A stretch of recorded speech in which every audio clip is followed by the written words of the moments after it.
A biological treatment of the degenerative disc.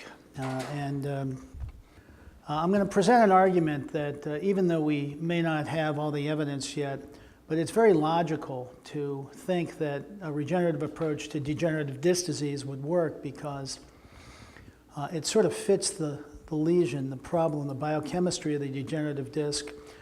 A logical answer to it would be some of the growth factors that we use in regenerative medicine.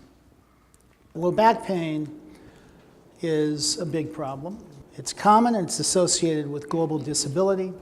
It's costly, and if we can come up with a methodology to treat degenerative disc disease or internal disc disruption, it would be one more thing that we can do to help our patients that come to us with complaints of low back pain.